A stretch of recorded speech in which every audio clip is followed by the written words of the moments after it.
Berlin, April 30th, 1945. In a concrete room 12 meters underground, a 56-year-old man ate a light lunch with his secretaries, shook hands with his staff, and walked into a private study with the woman he had married the previous afternoon. Soviet forces were less than 500 meters away. A single gunshot was heard. Both bodies were carried upstairs, laid in the garden, doused in petrol, and burned. The man who had once dreamed of rebuilding Berlin as the capital of a 1,000-year civilization was buried in a shallow crater in its ruins. He had started as a child in a small Austrian town on a river no one had heard of. On the 20th of April 1889, in a modest inn at the edge of the Austro-Bavarian border, a boy was born to a customs official and his wife. The town was Braunau am Inn. They named him Adolf. The name of his father was Alois.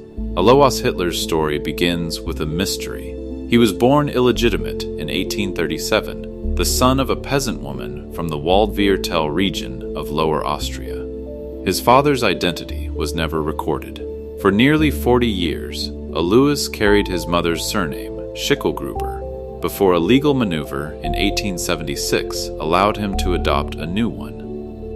He educated himself out of poverty entirely by force of will. By middle age, he had ascended to the rank of senior customs official in the Imperial Austrian Civil Service, a genuine achievement for a man of his background.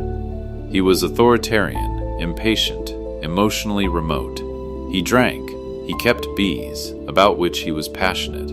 He had been married 3 times, the third to Clara Pleltzel, his own half-niece, 23 years his junior, who required a special dispensation from the church to marry him. Clara was, by every surviving account, a devoted and self-effacing woman. She addressed her own husband as uncle out of long habit. She channeled into her children, and most intensely into Adolf, the warmth that found no outlet elsewhere in the household. Adolf was preceded by 2 children who did not survive infancy. A brother, Edmund, followed in 1894, a sister, Paula, in 1896. The household also contained Alois Jr.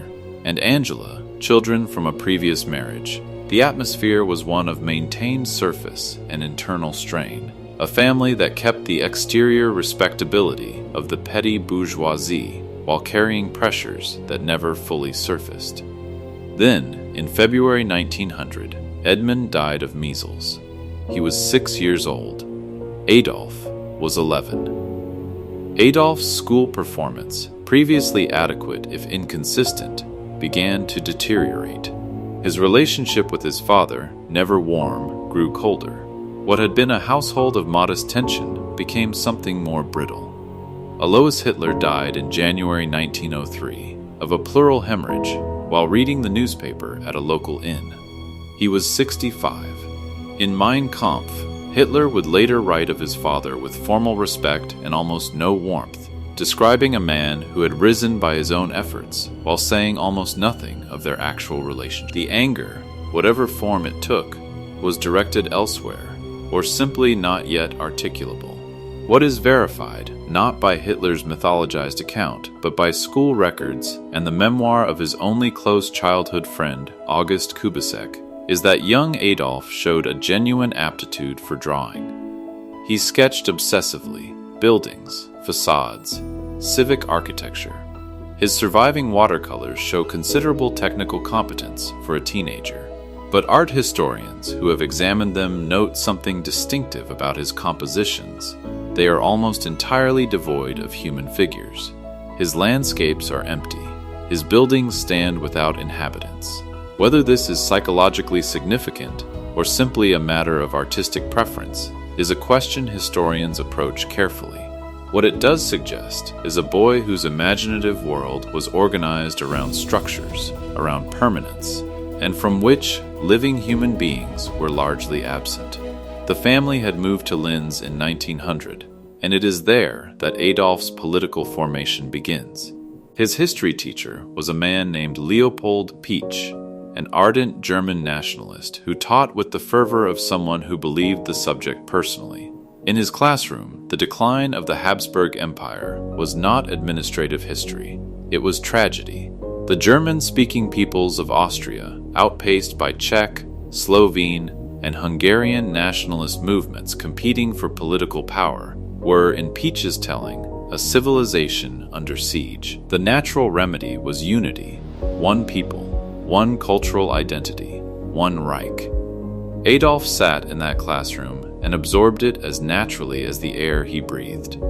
In Mein Kampf, he would write of Pitch with unconcealed admiration, one of the few passages in the book where the enthusiasm sounds genuine rather than performed. Pan-German ideology was not fringe sentiment in the Austria of 1900. It was mainstream, particularly in Linz, particularly in schools. What Peach gave young Adolf was not a new idea. It was a framework that made the world feel coherent, an explanation for anxiety, a language for grievance. Then came the second death, the one that left the deeper mark. Clara Hitler was diagnosed with breast cancer in January 1907. She underwent a mastectomy, a brutal procedure by the standards of the time, and was treated by Dr. Edward Bloch, a Jewish physician in Linz, who, aware of the family's modest means, charged them reduced fees. Dr. Bloch's own account, given to American investigators after the war, describes Adolf Hitler during his mother's final illness as a young man of remarkable devotion. He was present constantly. He nursed her. He sat with her through the night. When Clara died on December 21st, 1907, just before Christmas, Bloch recalled that in 40 years of medical practice, he had never seen anyone so devastated by grief. He was 18 years old. He had lost his brother at 11, his father at 13, and now his mother at 18. The household that had formed him, however imperfectly, however tensely, was gone.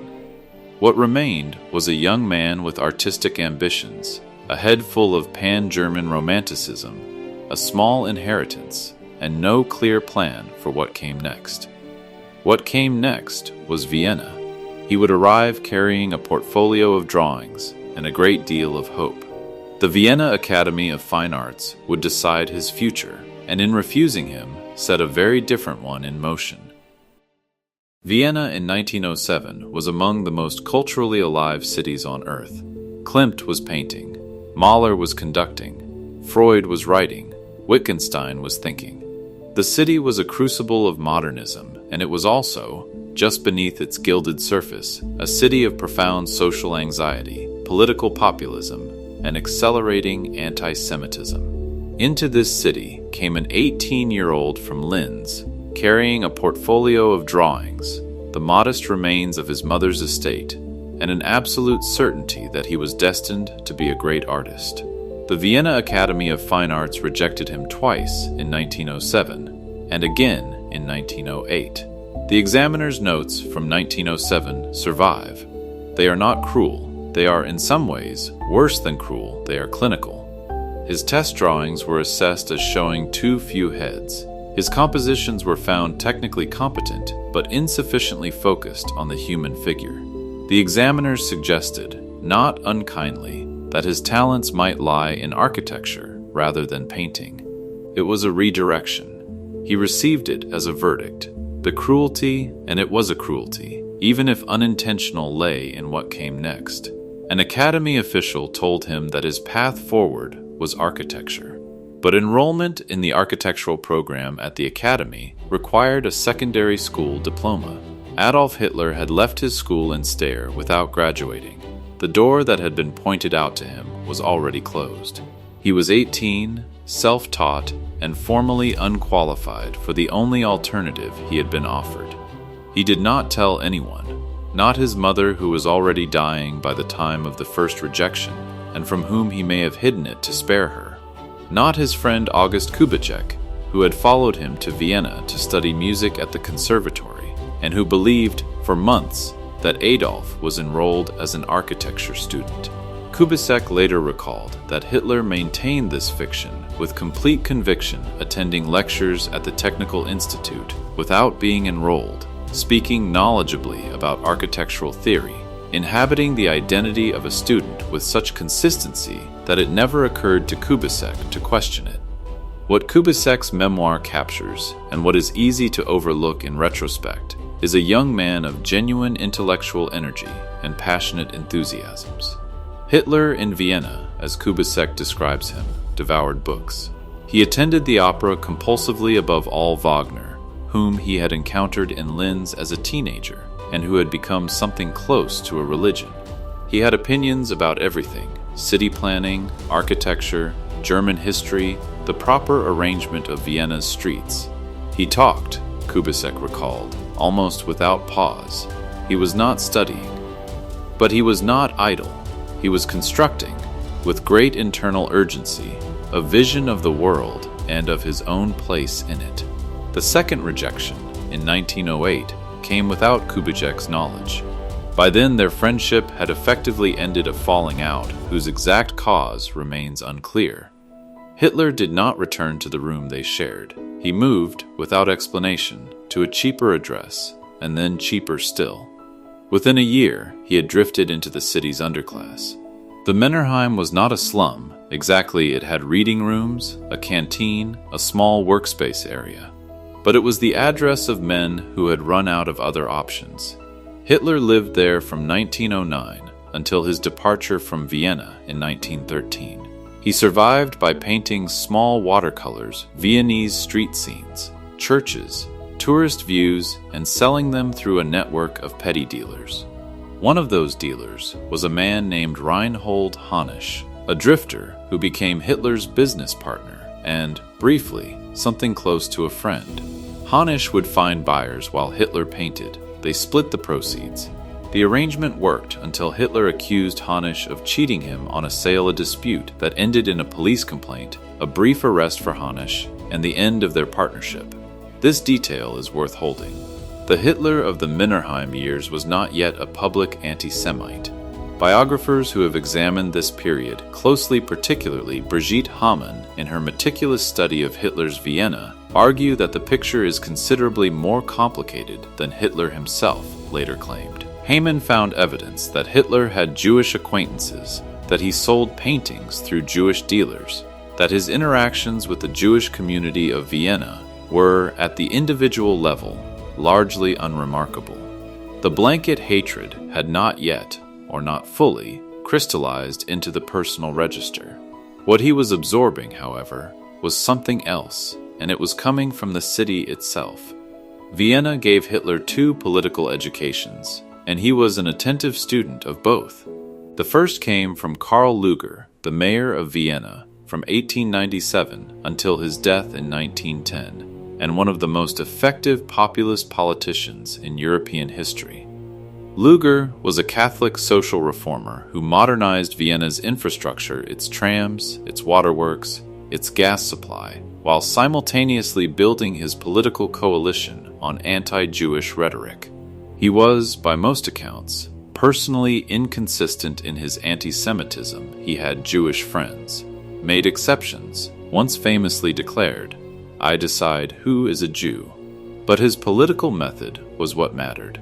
He had demonstrated that anti-Semitism, packaged as economic grievance and cultural anxiety, could mobilize the Viennese lower middle class with extraordinary efficiency. In Mein Kampf, Hitler writes of his initial resistance to Lueger and his eventual conversion to admiration. What he says he learned from Lueger was organizational genius, how to build a mass movement, how to speak to ordinary people in language they recognized, how to make the complex grievances of a changing city feel personal and immediate. The second education came from Georg von Schnerer, a more radical figure, and in some ways a more honest one. Where Lueger was pragmatic, Schnerer was ideological. His pan-Germanism was racial, rather than merely cultural. He wanted German Austria absorbed into the German Reich, rejected the Catholic Church as insufficiently German, and advocated a biological anti-Semitism with none of Lueger's social flexibility. Hitler admired Schnarr's ideological clarity, but concluded, again in Mein Kampf, that he had failed because he never understood how to build a popular base. He was a theorist without a crowd. Hitler was taking notes on both. His reading was not haphazard. He moved through social Darwinist pamphlets, race science periodicals, Wagner's theoretical writings not as a scholar, but as a man searching for confirmation of a worldview already forming.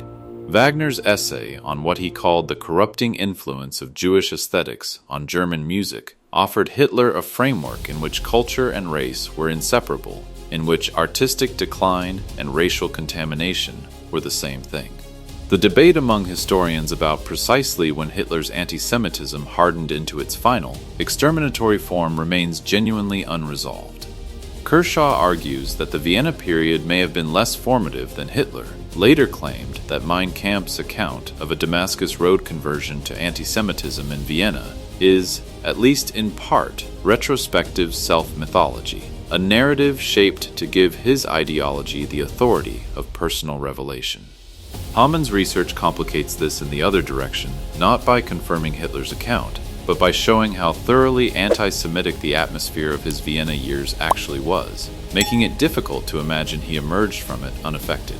What both agree on is this: by the time Adolf Hitler left Vienna for Munich in May 1913, crossing the border into the German Reich at the age of 24, leaving behind 5 years of failure, poverty, and intellectual ferment, the essential architecture of his worldview was in place. It lacked only a crisis large enough to give it use.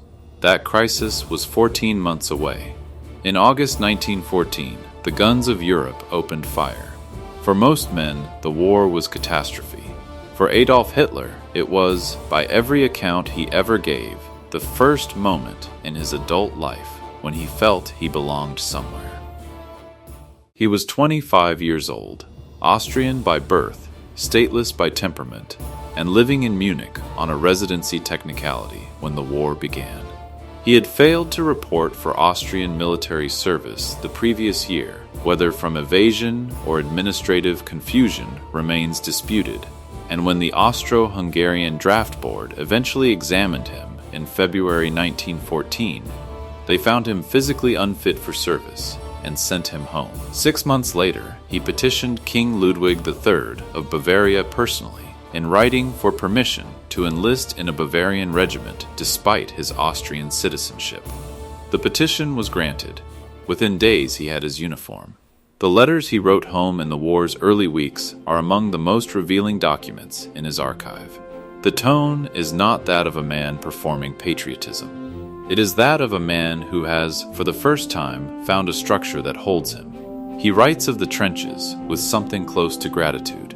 The regiment was his community, the first real one he had known since his mother died. His role was dispatch runner, carrying messages between regimental headquarters and the frontline companies. The work was genuinely dangerous. Runners moved through shelled ground, often alone, and casualties in the role were high. He was wounded once, in October 1916, at the Somme, a shell fragment to the thigh. He returned to his regiment within months. His regimental adjutant, Fritz Wiedemann, who would later work for Hitler in the Reich Chancellery, and whose post-war testimony is among the more sober assessments of his early character, noted that Hitler was considered a reliable and courageous soldier. He was awarded the Iron Cross Second Class in 1914 and the Iron Cross First Class in 1918, a decoration rarely given to enlisted men.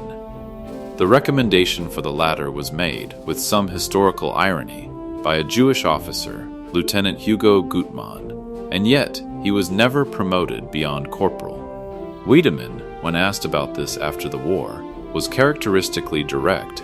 Hitler was not considered officer material, not because of cowardice or incompetence, but because he lacked the social authority, the ease of command, the capacity to manage men in sustained proximity. He was, in the assessments of those who knew him in the regiment, a solitary figure. His fellow soldiers remembered a man who did not drink with them, did not speak of women, did not hunger for leave the way most men did. While others counted the days until they could return to Munich, Hitler, by multiple accounts, expressed no particular desire to leave. He read, he sketched. He kept a small dog, a white terrier he had found wandering near the trenches, and named it Foxel. When Foxel was stolen by soldiers from another unit during a transfer, Hitler, by his own later account, was inconsolable in a way that the deaths of men around him did not seem to produce. This detail is not incidental. It is one of several that biographers have used to map the emotional terrain of a man who formed his deepest attachments to animals, to abstractions, and to the dead, and who found sustained human intimacy difficult to sustain. On the night of October 13, 1918, near Werwick on the Belgian front, the List Regiment was caught in a British mustard gas bombardment. By morning, Hitler could not see. He was evacuated to a military hospital in Pasewalk in Pomerania, where he lay in temporary blindness as the war reached its final days. The Germany he had entered the hospital as the Kaiser's Germany, the Germany of iron and oak, of blood and empire, did not exist when he left it. On November 9, 1918, Germany surrendered. The Kaiser abdicated. A republic was declared in Berlin by a socialist politician from a window of the Reichstag. In the hospital at Pasewalk, a pastor assembled the patients to deliver the news. Hitler later described what followed as the worst moment of his life, worse, he wrote, than anything the trenches had produced. He wept. He returned to his bed. He could not speak. What he believed had happened, and what the political movement he would build was founded upon, was not what had actually happened. The German military had not been defeated in the field. That is the assertion at the heart of what became known as the Dolchstoßlegende, the stab in the back myth. The claim was that the German army had been undefeated, its soldiers betrayed from behind by socialist politicians, labor agitators, and Jews on the home front, that Germany had been stabbed in the back by its own people. It was false, not contested false. By the summer of 1918, the German military situation was irretrievable. The spring offensive, the great gamble of Ludendorff and Hindenburg, had spent Germany's last reserves of manpower and gained nothing permanent. American troops were arriving on the Western Front at the rate of 10,000 per day. The German army was exhausted, undersupplied, and suffering mass desertion. Field Marshal Ludendorff himself had informed the Kaiser in September 1918 that an armistice was militarily necessary. The surrender was the army's decision. The stab in the back myth was, in the plainest historical terms, an alibi invented by the military command and distributed to a traumatized public that desperately needed someone other than the army to blame. Hitler did not invent it, but he understood, with a cold political instinct that was already fully formed, what it could be made to do. He returned to Munich in the political hurricane of 1919. The Weimar Republic had been born in humiliation, compelled by the Versailles Treaty to accept full responsibility for the war, to pay reparations it could not calculate, to surrender territory and military capacity and national dignity in a single document signed under duress. In Munich, a city where the political temperature ran hotter than almost anywhere in Germany, he found his voice. The German army, needing informants inside the city's proliferating political clubs, assigned Corporal Hitler to attend meetings and report back. One of those clubs was the German Workers' Party Deutsche Arbeiterpartei, a small, marginal nationalist group meeting in back rooms of Munich beer halls. He attended. He argued with a speaker. The founder, Anton Drexler, was impressed by his debating ferocity and invited him to join. What happened next was not, in retrospect, surprising. Hitler discovered that in front of an audience, something happened to him that happened in no other context. The man who was socially awkward in small groups, who could not sustain ordinary human intimacy, who had no close friends, and showed no romantic attachments in front of a crowd, speaking on the themes that had been forming in him since Vienna, he became something else entirely. He was not yet who he would become, but the instrument was already there, and he was learning to play it. By the autumn of 1923, Germany was in crisis of a kind difficult to fully comprehend at this distance. The French occupation of the Ruhr. Hyperinflation so severe that workers were paid twice daily, so their wages would not lose value between morning and afternoon. Communist uprisings in Saxony and Thuringia. Right-wing militias drilling in the Bavarian countryside. The Weimar Republic appeared, to many observers, to be simply waiting to collapse.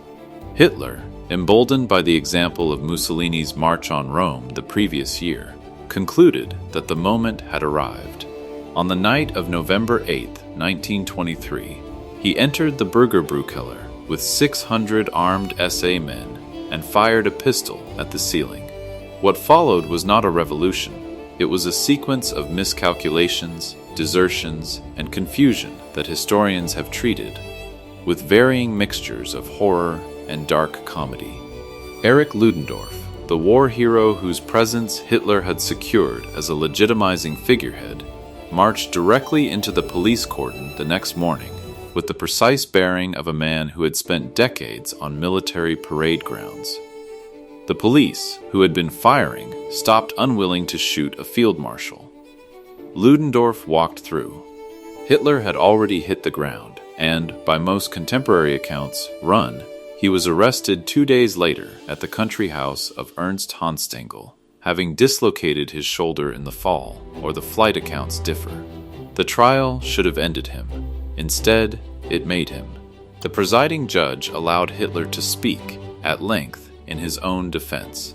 He used the platform not to defend himself, but to indict the Republic to explain, to a national press gallery covering every session, why he had done what he had done, and why Germany's true criminals were the men who had surrendered in 1918. He was sentenced to 5 years imprisonment with the possibility of early release. He served 9 months. At Landsberg, he received visitors, correspondence, and cakes. He gained weight. He dictated, to Rudolf Hess, what would become Mein Kampf. Most of the book's notoriety rests, justifiably, on its racial ideology, its eliminationist anti-Semitism, its rhetoric of living space and German destiny. But there are passages in Mein Kampf that are almost never discussed in popular accounts, and they are, in their way, more disturbing than the hatred, because they reveal not a fanatic, but a strategist. In the chapters on propaganda, Hitler writes with a cold, analytical clarity that has nothing of the demagogue about it. He argues that mass communication must never appeal to reason, because reason is the faculty of the educated minority, and political movements are built on majorities. It must speak exclusively to emotion and repetition. It must reduce complex truths to simple symbols. It must identify an enemy clearly and consistently, because a movement without an enemy cannot sustain its energy. It must never concede doubt, because doubt is contagious. This is not the writing of a man who has been swept up in his own mythology. This is the writing of a man who understands, from the outside, exactly how mythology works and intends to build one deliberately. He was 35 years old. He had failed as an artist, failed as a soldier in the conventional sense, failed as a revolutionary. He had also, in 9 months of comfortable imprisonment, written a book that would be read by millions, misread by millions more, and taken seriously, fatally seriously, by almost no one who had the power to do something about it. There is one more thread from this period that must be named, though it belongs as much to the years immediately ahead as to these: his relationship with his half-niece, Jelly Roebel. Angela Roebel was Hitler's half-sister, daughter of Alois Hitler Jr.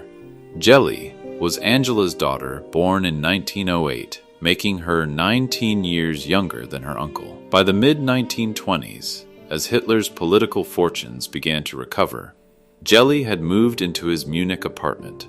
She was, by all accounts, vivacious, socially confident, and genuinely fond of her uncle. The nature of his feelings for her has been the subject of considerable historical debate. What the record establishes clearly is that Hitler's attachment was possessive in a way that went beyond ordinary familial concern. He controlled her movements, her social life, her access to other men. Friends of both recalled an atmosphere of suffocating surveillance. Whether the relationship was sexual, a question Ron Rosenbaum examines at length in explaining Hitler, ultimately declining to reach a definitive conclusion, may be less important than what is not in dispute, that Jelly Robbel lived under conditions of emotional captivity. On September 18, 1931, she was found dead in Hitler's Munich apartment with his pistol beside her. The official ruling was suicide. Hitler's reaction, by the accounts of those around him, was the most extreme grief they had ever seen from him, more than any political setback, more than any personal loss since his mother. Several of his associates recorded fears that he might kill himself. He did not eat for days. Whatever the relationship was, and history cannot fully recover it, Jelly Robbel was, it seems, the only human being in Adolf Hitler's adult life toward whom he felt something that functioned like love. And she died, in his apartment, by his gun. He never spoke of her publicly. He kept her photograph in his study until the end of his life. He left Landsberg prison in December 1924 with a manuscript, a movement, and a Germany that was, for the moment, stabilizing. He would need the country to fail again before it would be ready for him. It did not take long. He came out of Landsberg prison in December 1924 into a Germany that had, inconveniently, stabilized. The hyperinflation had been tamed. American loans were flowing in under the Dawes Plan. The Weimar Republic, which had seemed in 1923 to be days from collapse, was entering what historians call its golden years, a period of relative prosperity, cultural flourishing, and democratic function. For a political movement built entirely on catastrophe, this was a problem.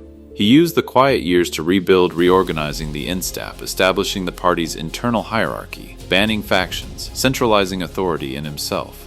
He was consolidating the instrument. He was also, in these years, reading. Among the books that passed through his hands during this period, and the evidence of his annotations survives in the Library of Congress collection of captured Nazi documents, were the works of Friedrich Nietzsche, or rather, what had been made of them. Nietzsche had died in 1900, after 11 years of mental collapse that had left him unable to speak or write. His sister, Elisabeth Förster Nietzsche, had spent those years quietly taking control of his archive, his correspondence, his unpublished manuscripts, editing, suppressing, and in some cases fabricating documents to shape her brother's legacy in directions he had explicitly and repeatedly rejected. Elizabeth was a committed anti-Semite who had, with her husband, attempted to found a pure Aryan colony in Paraguay in the 1880s, a venture that ended in financial disaster and her husband's suicide. Nietzsche, in his actual letters, had written of his sister's anti-Semitism with contempt. He had broken with his close friend Richard Wagner, partly over Wagner's racial nationalism. None of this appeared in the archive Elizabeth curated. What Hitler received was not Nietzsche. It was a Nietzsche systematically stripped of irony, of context, of the philosopher's fundamental argument that the will to power was a force of self-overcoming directed inward, toward the mastery of one's own weakness, not outward toward the domination of others.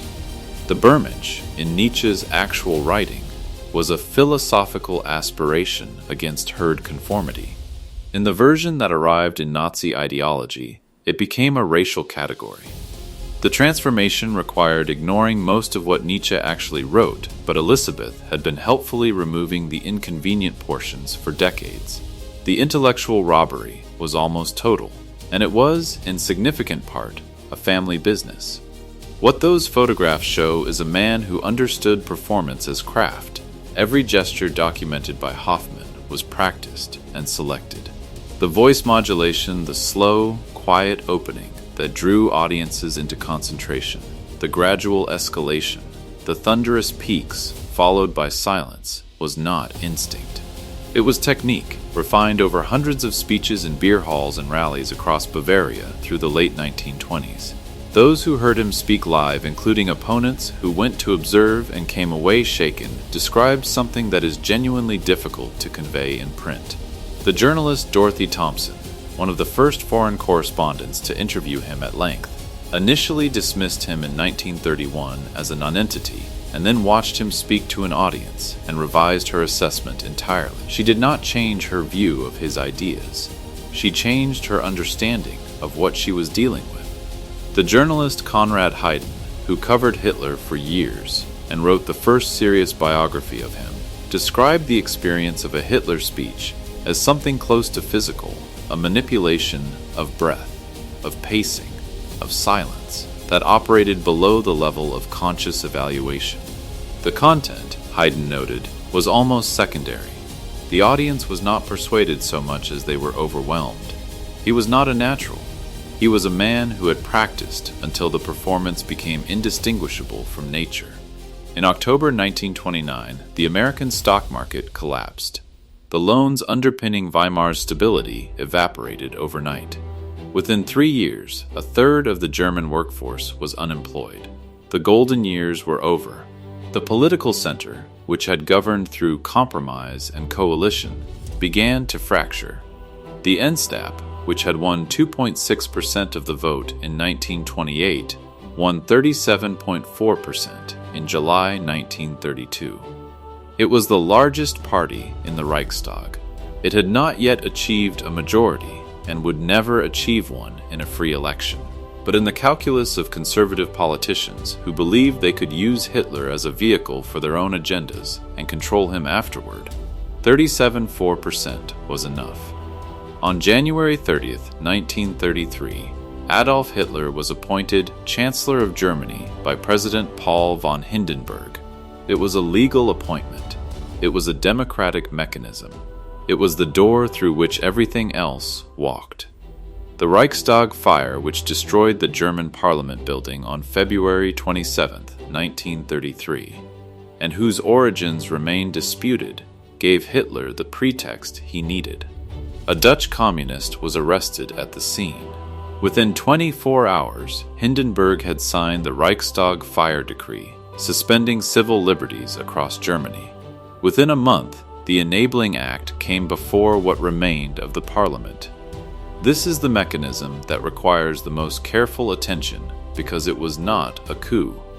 It was a parliament, operating under duress and intimidation, but by constitutional procedure, voting to dissolve its own power. The Centre Party, the Conservatives, the Nationalists, they voted for it because they believed it was temporary or manageable, or because the alternative seemed worse. History's verdict on that calculation requires no elaboration.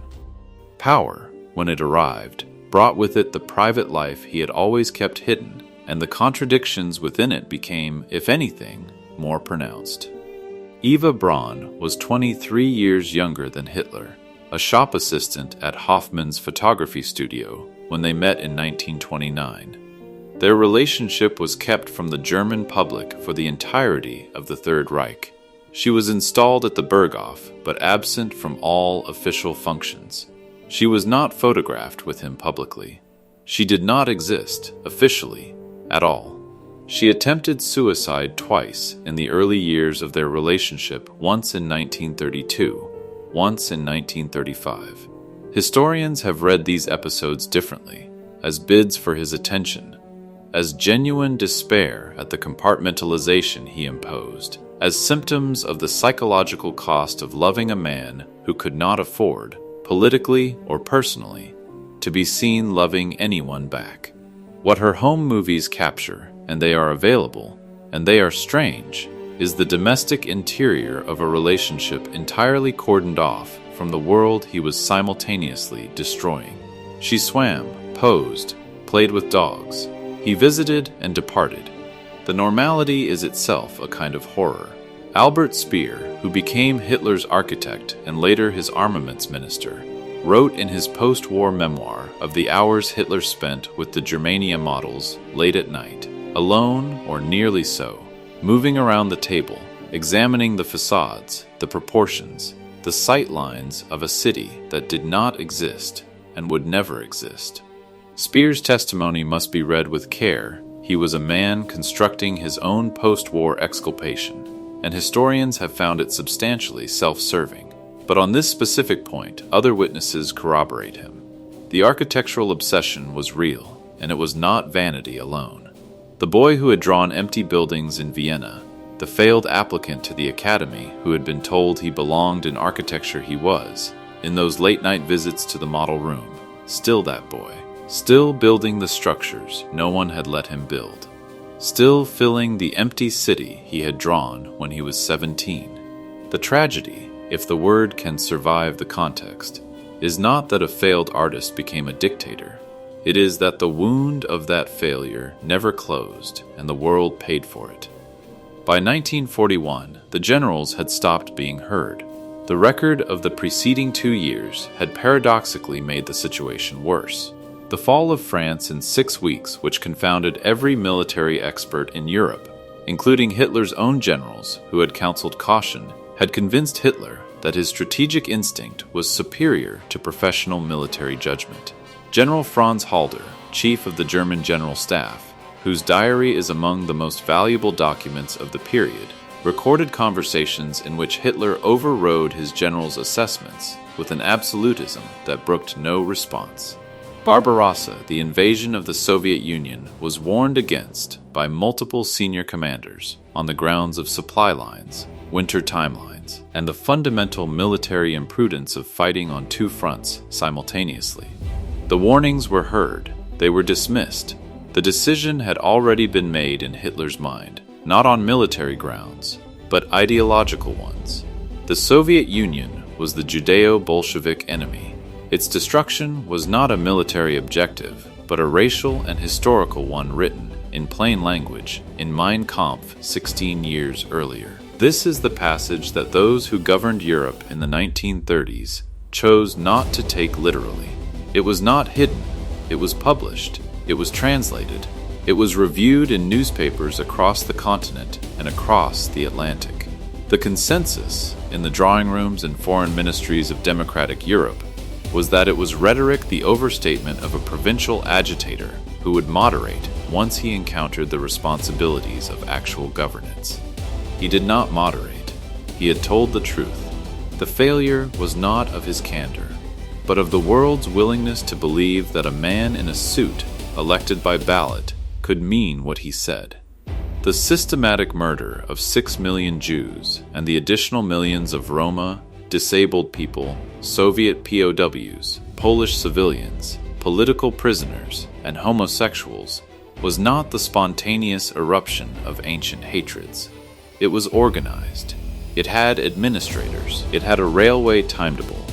It had bureaucrats who filed paperwork, and middle managers who met their quotas, and ordinary men who, as the historian Christopher Browning documented in his study of Reserve Police Battalion 101, were given the choice to opt out, and mostly did not. This is the fact from which no biographical portrait of Adolf Hitler can look away, and toward which every other fact in this documentary has been leading. The wounded child, the failed dreamer, the decorated soldier, the imprisoned revolutionary, the elected chancellor, each of those figures is explicable. Each follows from the one before. And at the end of the chain stands something that human language keeps failing to fully contain. He died on April 30th, 1945, in the fur bunker beneath the Reich Chancellery, by gunshot to the head Eva Braun, whom he had finally married the previous day, by cyanide beside him. Soviet forces were less than 500 meters away. The Germany he had promised would last 1,000 years had lasted 12, and was ending in fire. He was 56 years old. What remains after the biography, after the chronology, after the evidence, is the question that Hannah Arendt posed in a different context, and that this story makes unavoidable. Not what made him a monster, but what made it possible.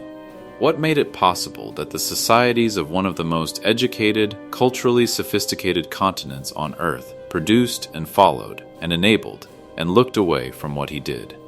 Arendt's answer that evil operates not only through the exceptional, but through the ordinary, through the desk and the memo and the category and the train schedule, is not comforting.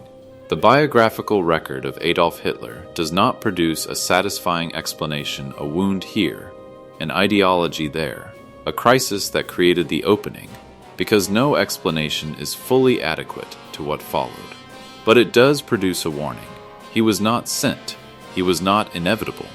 He was not the product of a uniquely German pathology that immunizes other nations, other times, other systems from the possibilities he demonstrated.